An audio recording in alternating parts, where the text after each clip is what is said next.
All right, hello everybody, and welcome to day 27. We are really getting towards the end. This is chapter 17.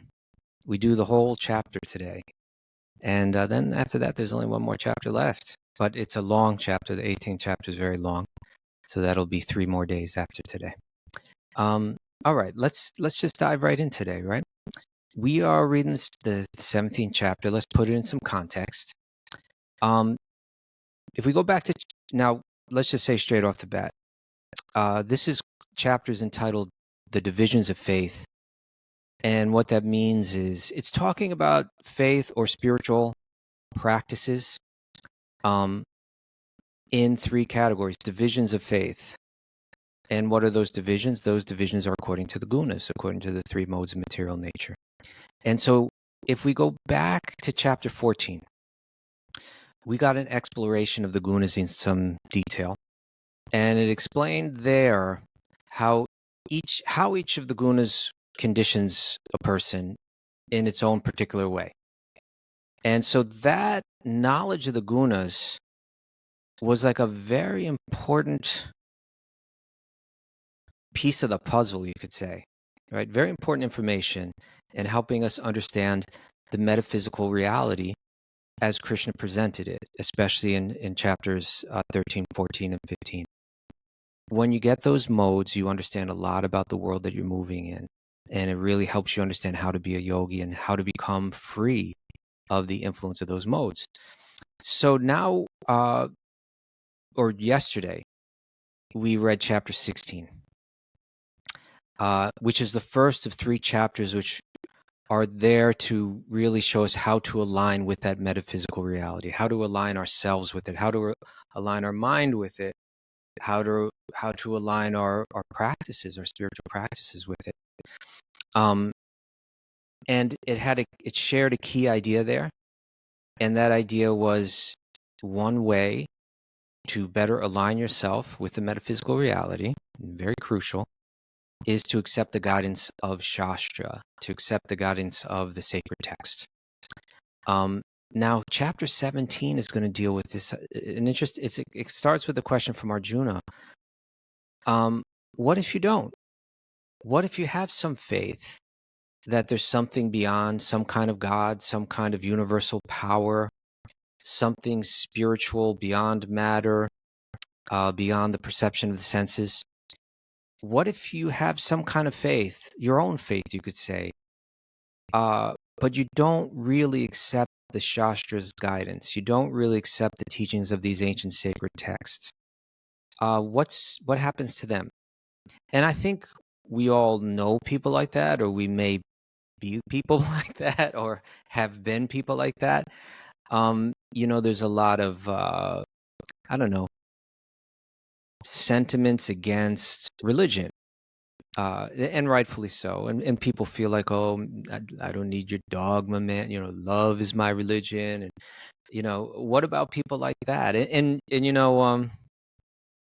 one sense, all that sounds great, right? All of that, no doubt religions have done all kinds of ridiculous things and used their sacred text in all kind of, misapplied them in all kind of ways and caused so much trouble. And the tendency is, yeah, love is my religion, beautiful.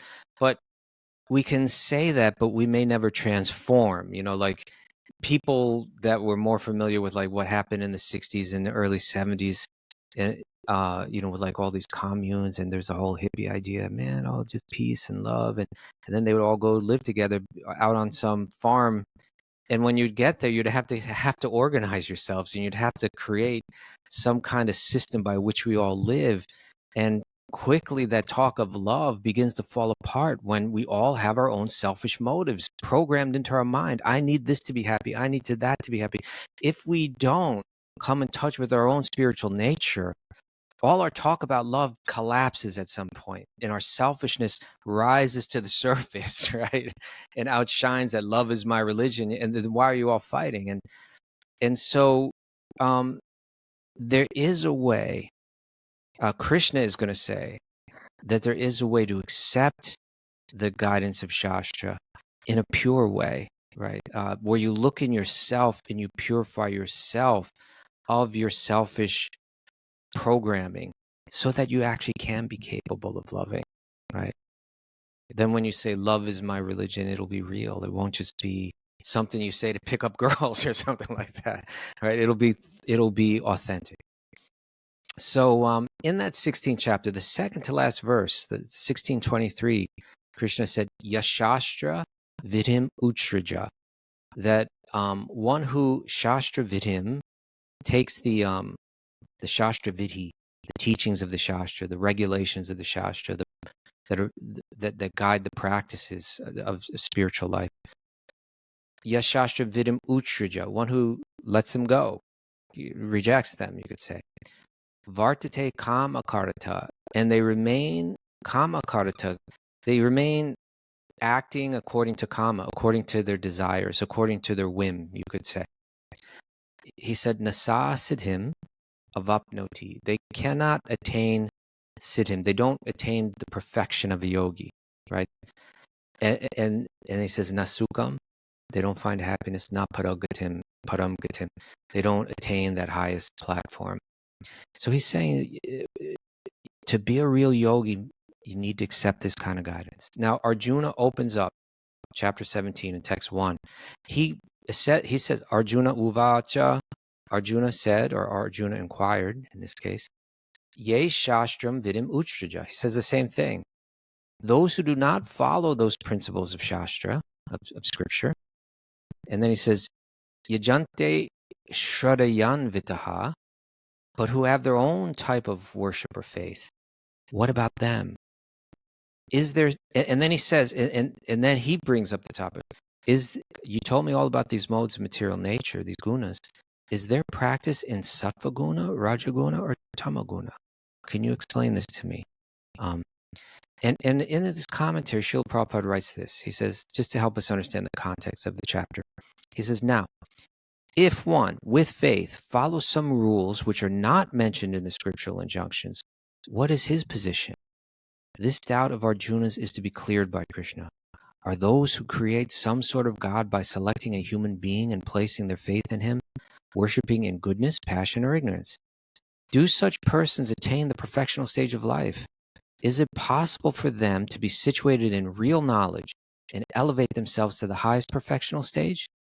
Do those who do not follow the rules and regulations of scriptures, but who have faith in something and worship gods and demigods and men, attain success in their efforts? This is the question that Arjuna is putting forth. And we'll get Krishna's answer, and his immediate answer, in text 2 and 3, where essentially he's saying that your spiritual practices are there to help shape you. But if you mold them yourself, right, if you mold them on your own, then it's very likely that you will be shaping your practices according to the very conditioning that you're trying to become free of, that you're meant to be transcending. And these shapes fall into the 3 categories of the gunas. So your faith will be molded according to those gunas, right? You invest your own you invest your own conditioning, whether it's sattvic, tamasic, or rajasic. If my mind is rajasic and I want to create my own spiritual path, I'm going to create one that's colored by rajaguna. And then when I practice it, I'm just remaining right there in that mode. I'm not transcending it. So Krishna is going to say, according to the 3 modes, this is in text 2 and 3, essentially what he says is, according to the modes of nature acquired by the embodied soul, one's faith can be of 3 kinds, in goodness, in passion, or in ignorance. He says, now hear about that.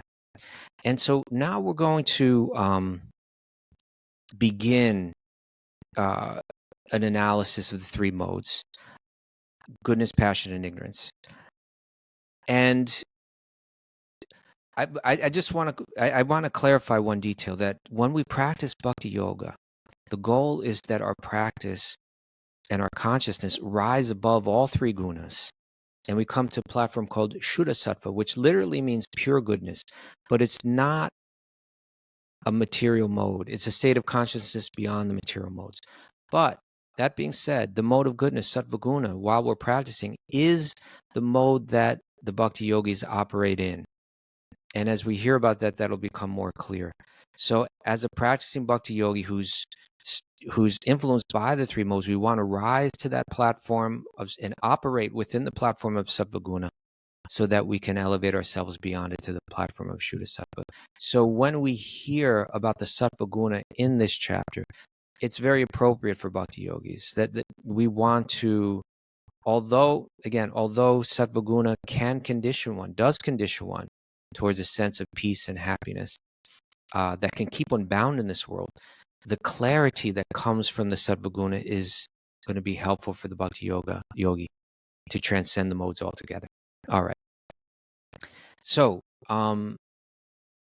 now we move on. There's enlightened faith, this Sutta Sattvic, which is directed by Shastra practice. And then there's Sattvic faith, Rajasic faith, and Tamasic faith. Okay, in text 4, Krishna speaks about the object of the worship in the three modes. He says in the Sattvic mode, they worship the gods. In the Rajasic mode, they worship demoniac spirits. And in the Tamasic mode, they worship spirits and ghosts. Now, I know all this may sound a little creepy when you hear.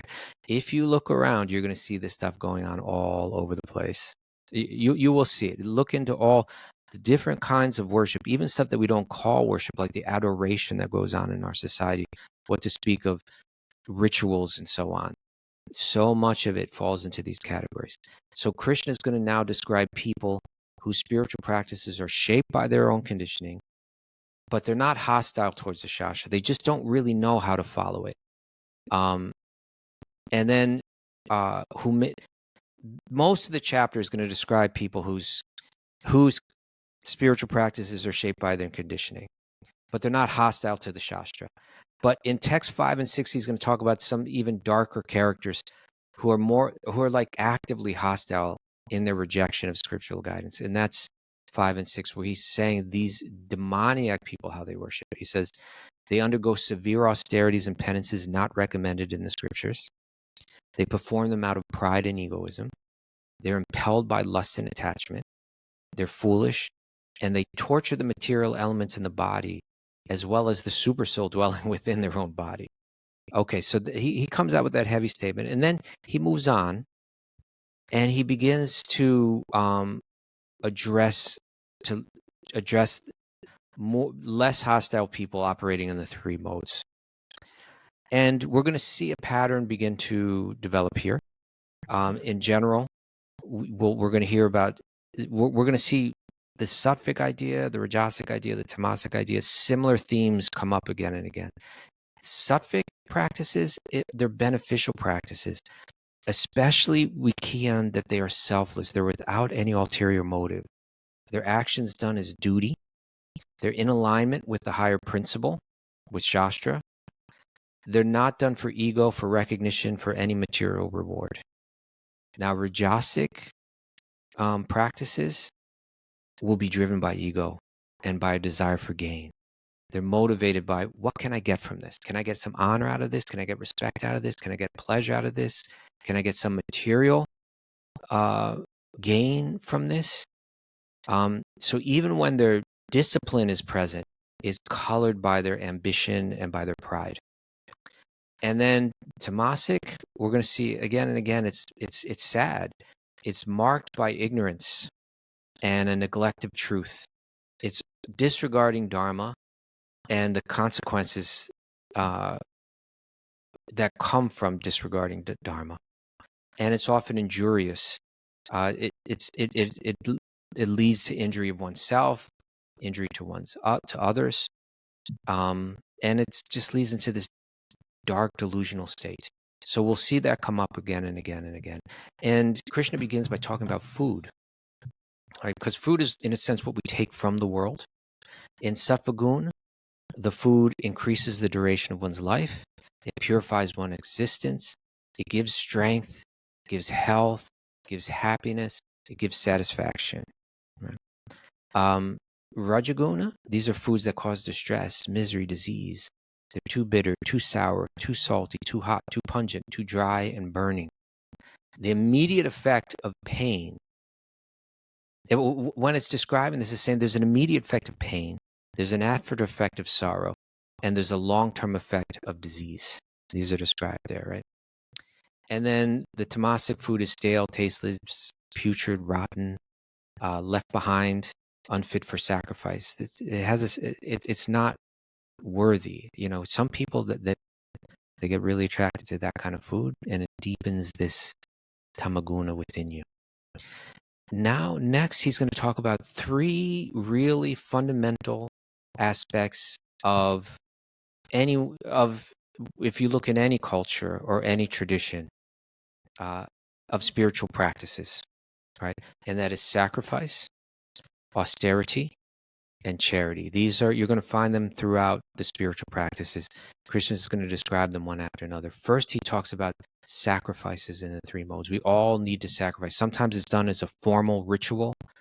It can also be understood as what we actually give up, what we have to give up for spiritual life. So he says in text 11 through 13, the sacrifice performed in sattva guna is according to the directions of Scripture. It's done as a matter of duty by those who desire no reward. In the rajaguna, is performed for some material benefit and for the sake of pride.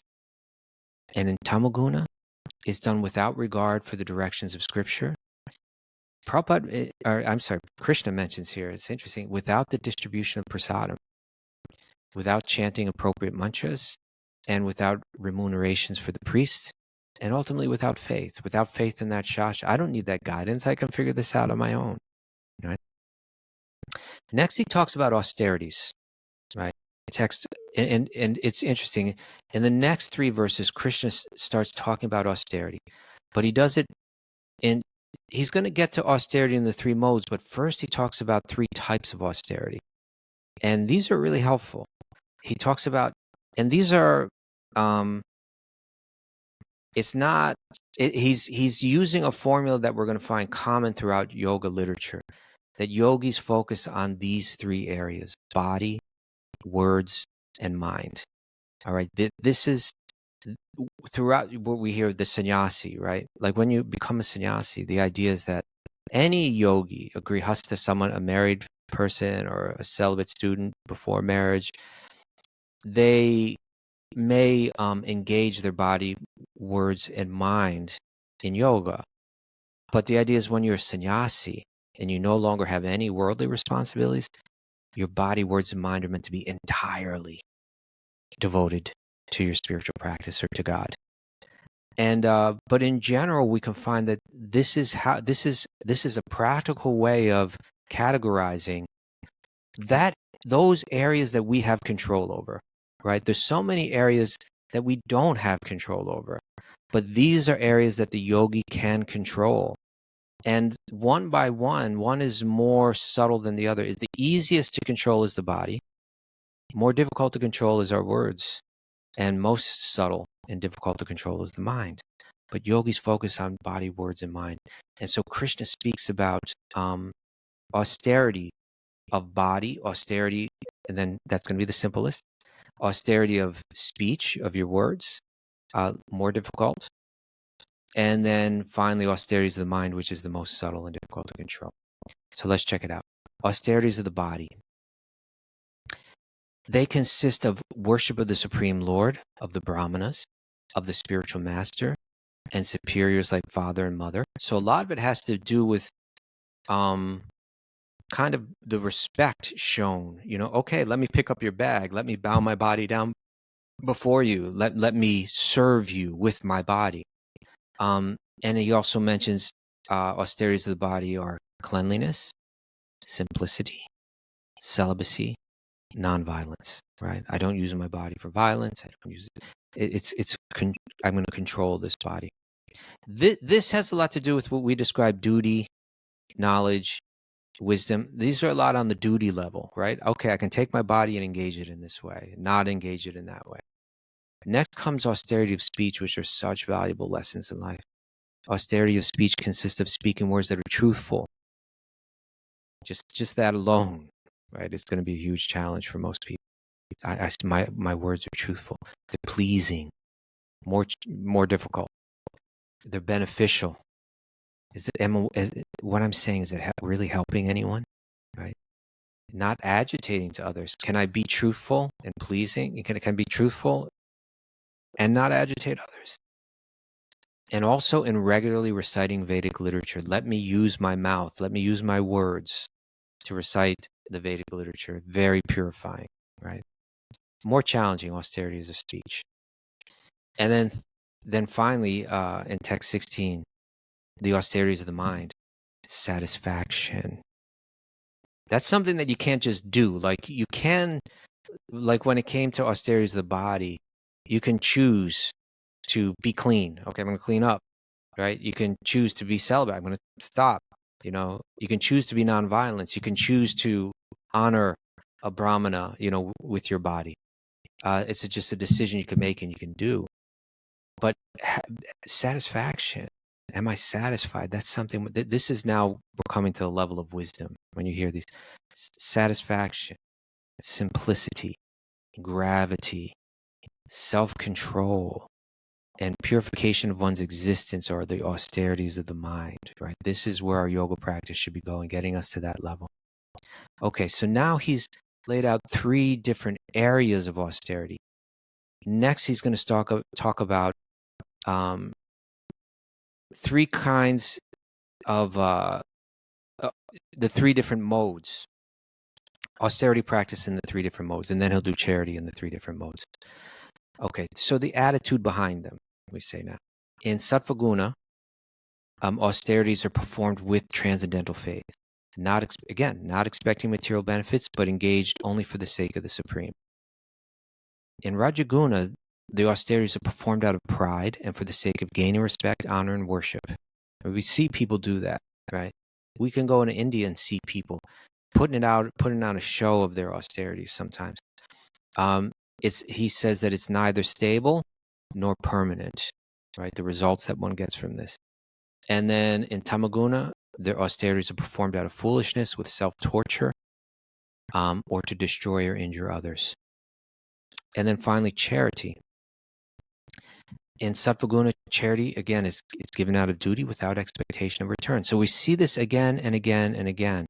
When we have a more lucid mind, when we have a sense of contentment, then we can do our spiritual practices without wanting something in return. We've already have settled the mind. It's content, and now my lucid mind kicks in, and this is where yoga really takes place, and I can begin to elevate to that Sudasattva platform. So charity is given out of duty. I don't expect anything in return. It's done at the proper time and place and to a worthy person. They have that clarity, right, where this will help the most. This is a worthy person. In Rajaguna, it's performed with the expectation of some return. A lot of times people give in charity and they want their name up there. They want the recognition. They want, they expect, they sometimes, we see people, they belong to certain clubs, certain aristocratic clubs, and they're giving charity. They're giving to this university. They want the recognition of it. So there's expectation of something in return, or with a desire for fruit of results, or in a grudging mood. That's also, okay, fine, take it. Okay? And then in Tamaguna, it's performed in an impure place, at an improper time, to unworthy persons, and without proper attention and respect. And we see a lot of that in this world. Okay, so we've heard now again, if we go back to that, just focusing on this, it's simple. If we're going to practice our spiritual practices on the sattvic level, we're going to do them without a selfish motive, right? It's going to be done because it's the right thing to do. We can do it because our mind is more sattvic, it's more peaceful, we're already content. And if we're doing things with it, we have to go look in our own mind and heart and see if the spiritual practices that we're doing is because we want something. In the cruder states, it's because we want something like money or wealth or power or a spouse or this or that. In the more subtle areas of our spiritual practice, it's because we want some prestige. We want to be recognized in a particular way as a saintly person, as a deeply spiritual person, as a really wise person. We need to root all of that out, right? The sattvic mind will help us let go of that. And then on the Shuddha sattvic platform, we're free of that entirely. Okay. Now, the chapter kind of concludes in a really interesting way. This really, it kind of begins to tie it all into this theme of aligning ourselves with the metaphysical reality. Now, we're coming to the conclusion of the chapter. Krishna has explained that noble spiritual practices like austerity and sacrifice and charity, they can all be colored by the three modes of material nature. But the purpose of the bhakti yogi is to purify these practices entirely and raise them up to the Sudasattva platform, the pure state beyond the influence of the modes. With that purity of purpose in mind, Krishna now introduces an invocation. It's a simple 3-syllable mantra. So, in a sense, what we've got here is a 3-syllable,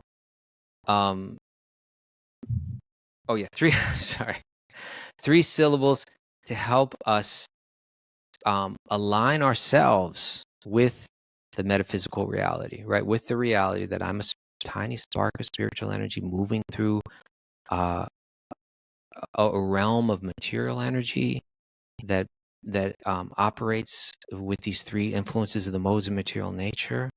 But beyond it, there's the Supreme Person who's the controller of that material energy, the master of that material energy, and ultimately my ultimate spiritual refuge. These 3 syllables will help us do whatever practices we're doing, whatever austerities, whatever charity, whatever we're doing. These 3 syllables will help us do it in the right state of mind, do it in the right state of consciousness, invoke the presence of the Supreme within that activity, and help us focus on making it a selfless, pure offering. And those 3 syllables are Om, Tat, Sat. Okay, and so let's look into this a bit. It's actually nice. Chanting these 3 syllables are meant to help us align our consciousness with Krishna, and they can help remind us that all of our efforts, whether it's sacrifice, austerity, or charity, are meant as offerings unto Him, pure offerings, without a drop of selfish motive.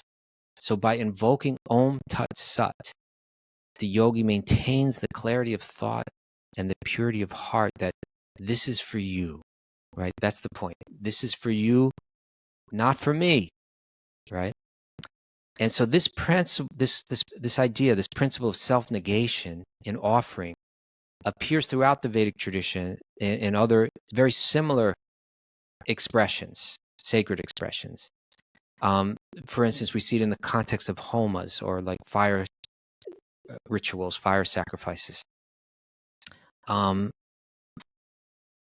If you've been to a Vedic homa, a fire sacrifice, you may have heard this refrain, idam namama, which literally means this is for you, not for me. Idam namama means not for me, right?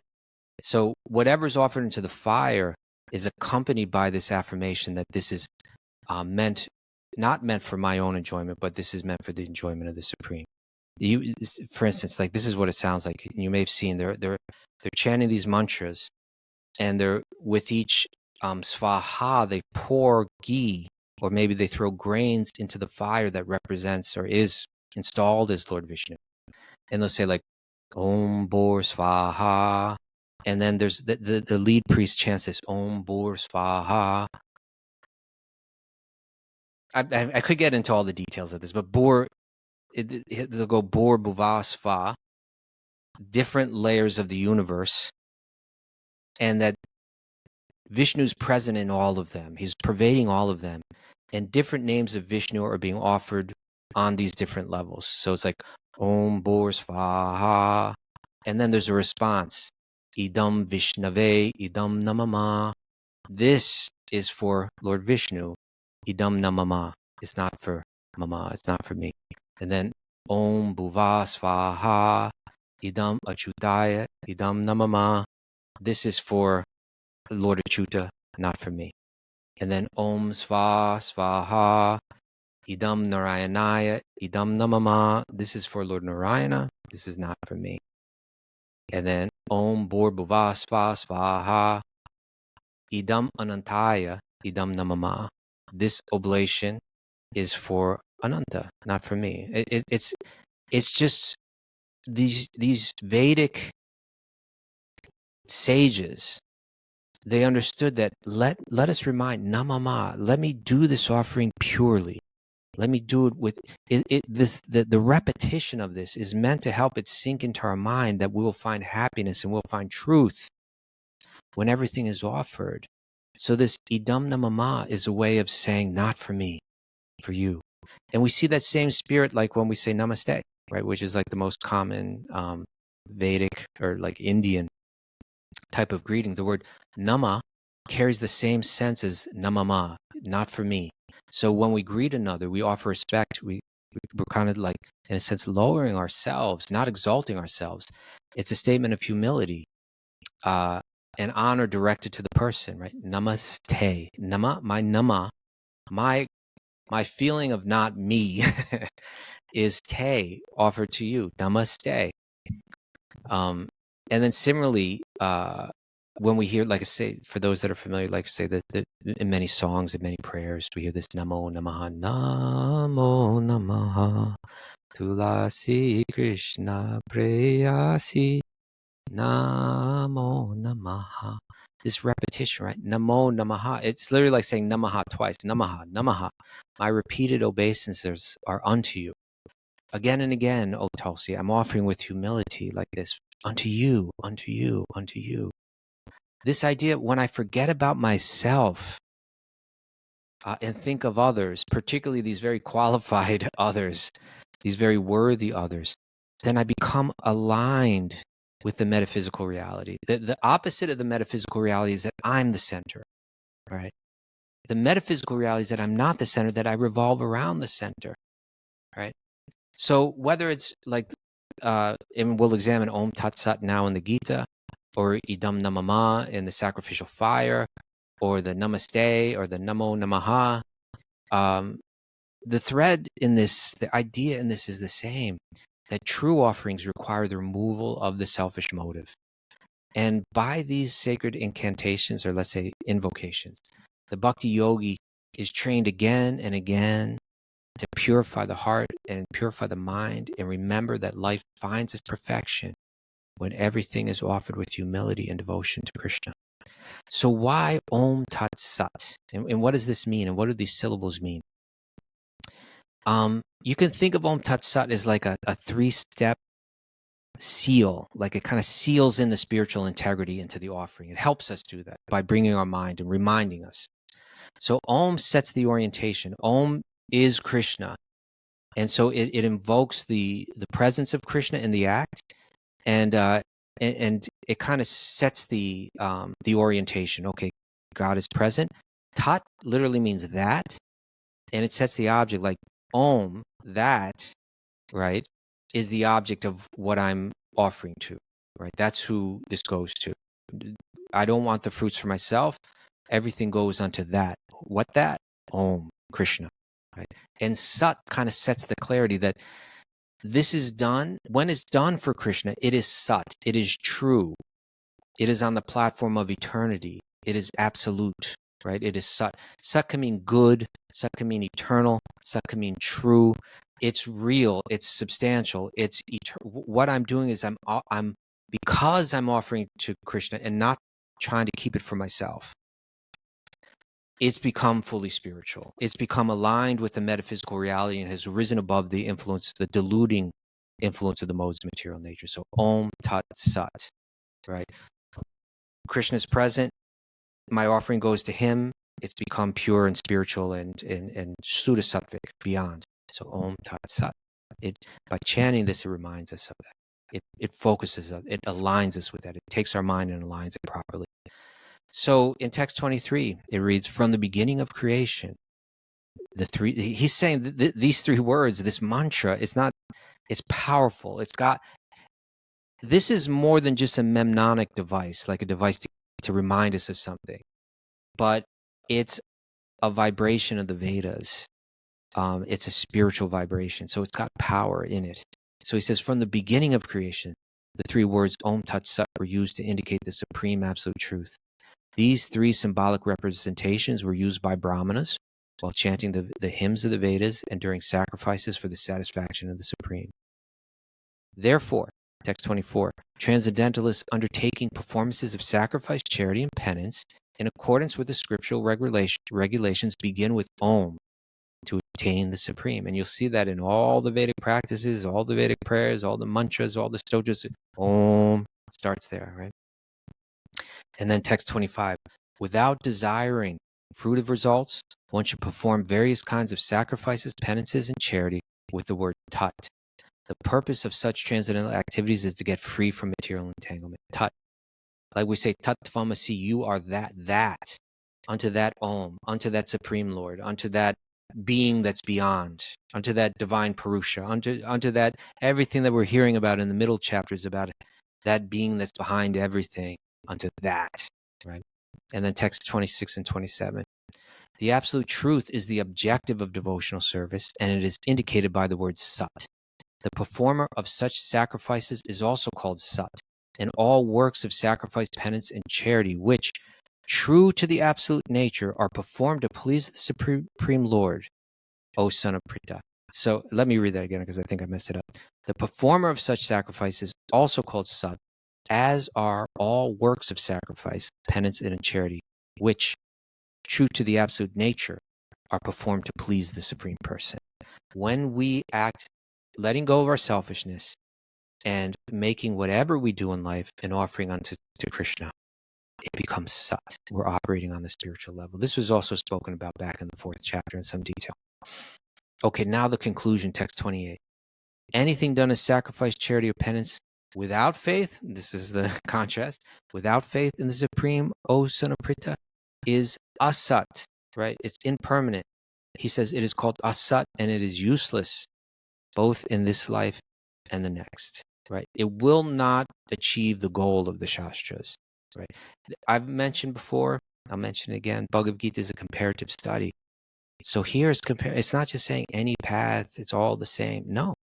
It's saying we need to use our discernment and the guidance of the Shastra to discern the quality in one's spiritual practice. And he's saying that if you do these things without the faith in the metaphysical reality as described in Shastra, as Krishna has described here in the Gita, right? Then it'll be asat. It does not attain that stage of eternality. You might get something out of it, you're going to lose it. It doesn't attain that stage of truth. It's not done in the context of knowing what the reality is, right? So it's asat. And you can also say it's not good, right? It doesn't do you good. It doesn't do others good. It's asat, right? So any of the Vedic practices done, he uses the word ashradhaya, without this type of faith, without the faith in Krishna's explanation of the metaphysical reality, is asat, right? That's chapter 17, right? Again, it's a chapter that's really designed to help us align our spiritual practices with the metaphysical reality, recognizing Krishna as the supreme, lovable, beautiful object of all spiritual meditation, of all spiritual practices, of all our sacrifices, penances, austerities, whatever. Do that as an offering to me, he said earlier, right? What is it? Tat Karushva Mud Arpanam. Do that as an offering unto me. Then we elevate ourselves up onto that spiritual platform. We align ourselves with the metaphysical reality. We feel transcendental bliss. That's chapter 17. Only one more chapter left, but 3 days left. Okay, long chapter, chapter 18. We'll join you for that tomorrow. Thank you all so much. Hari Om Tat Sat.